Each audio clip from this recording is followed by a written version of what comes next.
Good morning, everybody. This is Susan Jeffries with Courage Rises, and I'm very excited this morning to be talking to Donna Meador of Daily Dose of Donna, and we're going to talk a little bit about courage and bravery in her life. She's got an interesting story to tell.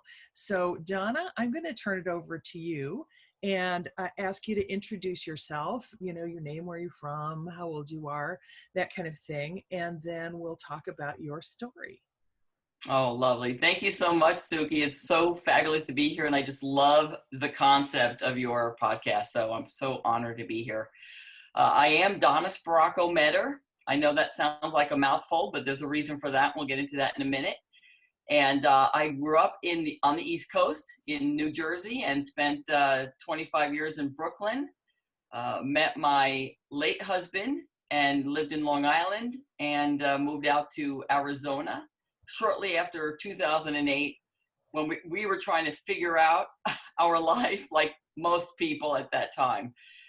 Never thought of it as being courageous, but I have since been told it was very courageous to sort of pick up and leave my East Coast roots and head west. And it's been quite a journey, to say the least. I am now 61 years old. But my journey is, for the sake of this conversation about being courageous, is really going to start more about when I'm 45. Okay, great. You and I are the same age, by the way. Yay. Yep. And we come to the table with a lot of wisdom. We do. That's my story, and I'm sticking with it. So just as a background, again, a little bit more foundation for you is I've been a business owner for the last 11 years. And prior to that, when I was on the East Coast, I dealt with chronic fatigue. So I know what happens when you get sick with something and at that time, back in the 90s, people thought that was in my head. And so I dealt with that. I come from health food. My mom opened up a store in the 70s, so it was never a thought in my mind to go to doctors for medication. It was always about, how can I cleanse? How can I get healthier? Sure. And I did come out of that. It took me about 3 years to realize I was sick, 3 years to get better. At the time, I was dating a long-term boyfriend and was a caregiver with somebody who ended up passing away from diabetes. And there started my journey of, I'm about 45 years old. My boyfriend and I broke up. I don't have a job yet. I'm out job hunting because why? I had just come out of chronic fatigue and ended up taking care of a friend. And so now I'm faced with job hunting and boyfriend seeking, dating. Yes, partnering, nesting, yes. And this in itself was scary. I always tell people, if you think job hunting is scary, try going out dating in your mid-40s. And this was at a time when it was really, the internet was very new. So dating meant going to speed dating events and single dances, and you were putting yourself out there physically. And talk about comparing yourself against others, and you're getting lack of validation or needing validation. And it became so apparent to me that people in their mid-40s or middle-aged had no clue what they were doing. Dating as we knew it back in our 20s and 30s was nothing like. Right. I remember those days, yes. Yeah, you remember those days.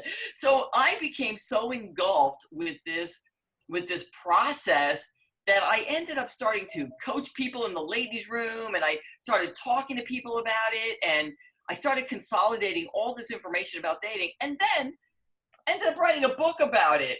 Oh my gosh. Ended up writing a book about it, Suki. It wouldn't go away. It was in my head. And so I just started consolidating everything. And I remember sitting on a date literally with this guy, and I'm looking at him, and he's nice enough. He's a nice enough guy, but I'm thinking nothing personal, but this isn't gonna, right. I'm not interested. I'm thinking to myself. And so there goes the title of my book, Dating It's Not Personal, because it wasn't. And I thought so many people were making it so personal. So personal. It's true. It's true. It is true. And I'm like, I had a guy stand me up one time, and I think I cried for a week, maybe a day, but it felt like a week. And And somebody said to me, well, it can't possibly be personal. He didn't even know you. And I went, you are right. It has nothing to do with me. It wasn't personal at all. And so there comes the book. Now it would be, remember now we're heading into 2008 at this point. In fact, 2007, I did meet my husband. And so I stopped the research on the book. I always tell people when I met my husband, I stopped the research. But it would take us a couple more years to get our footing, because now we're reinventing ourselves. Our jobs went away. The business we had together was gone. We were furniture installation for corporate America, so nobody cared about that in 2008 and 2009. And it took us another year or two to finally realize, okay, if we're going to do anything, we've got to get out of New York. We're in Long Island. We have got to. So his son was out here in Arizona, and so we came out here in 2011. And I think I actually finally got my book published in 2012 or so. And it became a guideline. So life coaches actually reached out to me and said, you have got something here that you're actually asking people and suggesting to people and telling people to self-develop, work on yourself before you go. Nobody's out there to fix you. And you don't want that. You do not want to be fixed. You don't want to fix anybody else. So, well, sometimes we feel like we do want to fix somebody else, but we shouldn't be, right? And I just think that's an amazing insight that you gained from these folks that were looking at your book. Yes, I was blessed to be able to get that from them. But more importantly, you know, I went out dating for 3 years before I actually met my husband.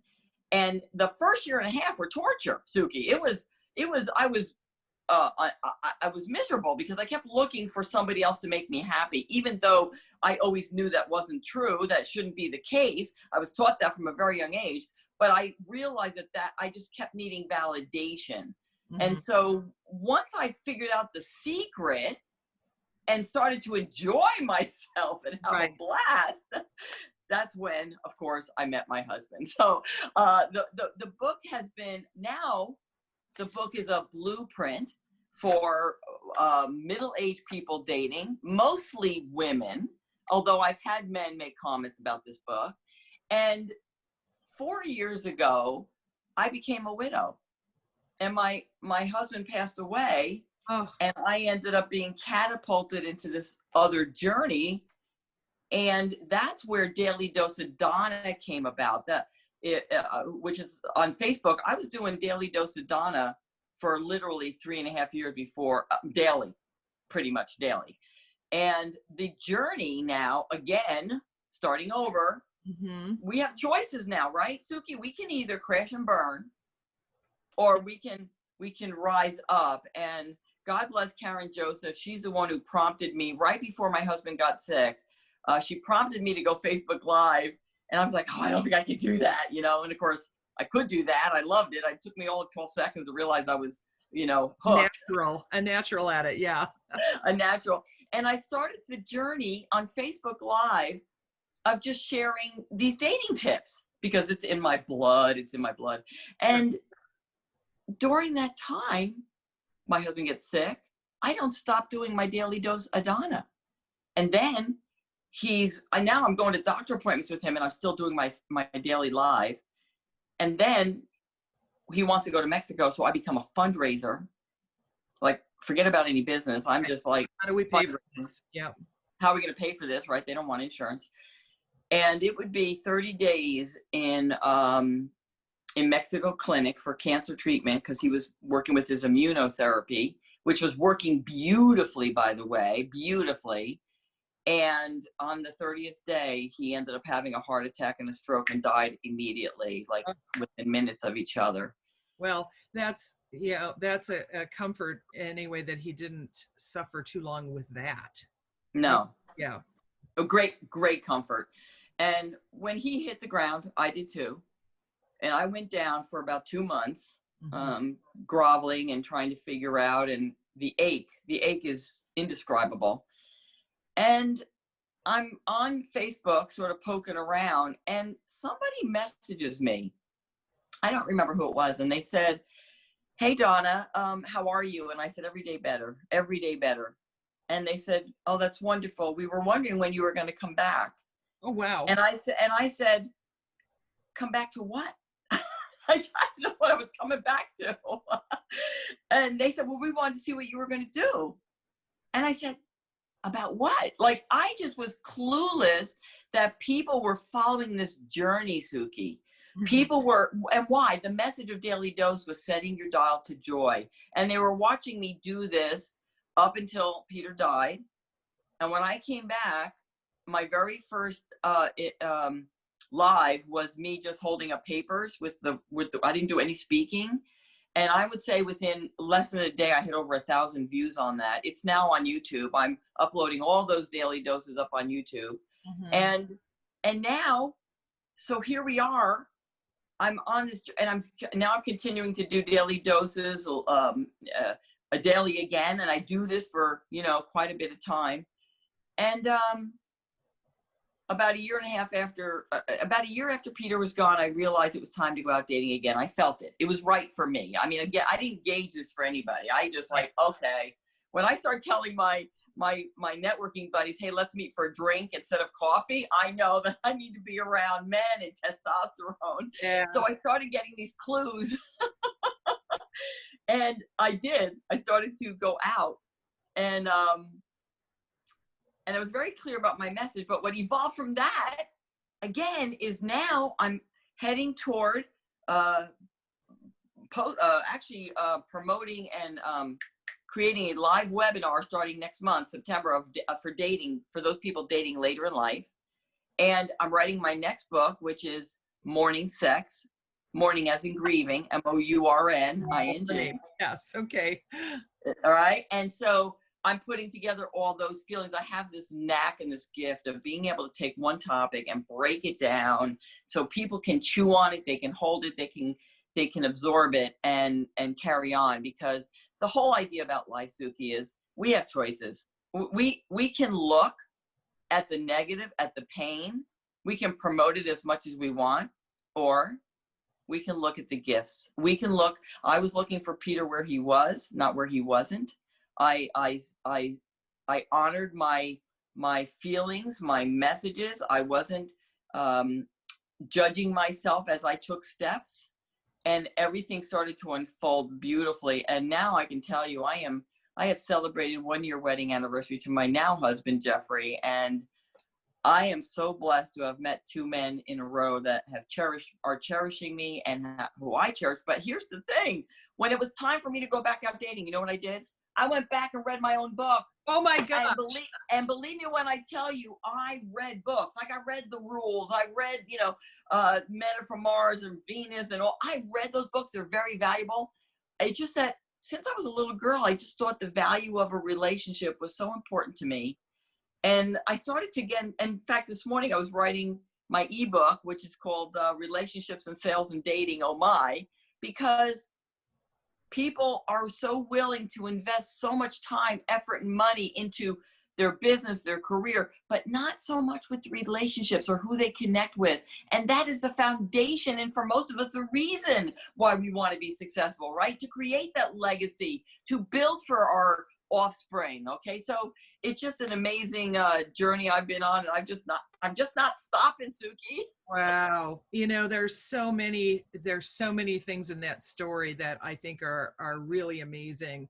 The starting over a couple of times, the realizing that your gift was self-development, not just dating, which, you're doing all this research, right? But self-development. And I agree. I mean, I remember I met my now husband when I was 35. We married when I was 39. And I remember thinking that at that time that I needed to be happy in order for anyone else to attract the kind of, and I just kind of, I think I was a slow learner. I don't know. But at 35, I'm finally figuring it out. It's like, it's about me first. I have to be happy with me before I will attract the kind of person that I want in my life. Yeah, so true. I'm blessed to have a mother who implanted those type of teachings to us when we were in high school. I mean, here she was into health food way before it was popular. Mhm. We were called health food nuts. I didn't care. And even now, I hung up the phone with my mom. She's 87 years old. And we talk about vibrational universe. We talk about God and spiritualism and what makes sense to us. And I'm like, how cool is that, Mom? Because I not only love you because you're my mother, but I think you are an amazing woman. You have been a pioneer from the beginning, and it's so cool to be able to talk to my mom about this journey that I'm on now. And by the way, my father passed away about 4 months before my wedding to Jeffrey, and he retired at 86 years old. Oh my gosh. Yeah, yeah, and that was his goal. He wanted to work until he died, and he pretty much did. And so now I get to have a conversation with my mother about being a widow. You Oh, see, sure, and because you've done that. isn't that interesting? Hmm. Yeah, I think that that is interesting. Things really do come full circle sometimes. And I know I felt it because my mother had dementia. You know, by the time I got to the age where I wanted to have those conversations with my mom, like I was secure in myself and all of that kind of thing, and I wanted to know more about her, she was kind of fading.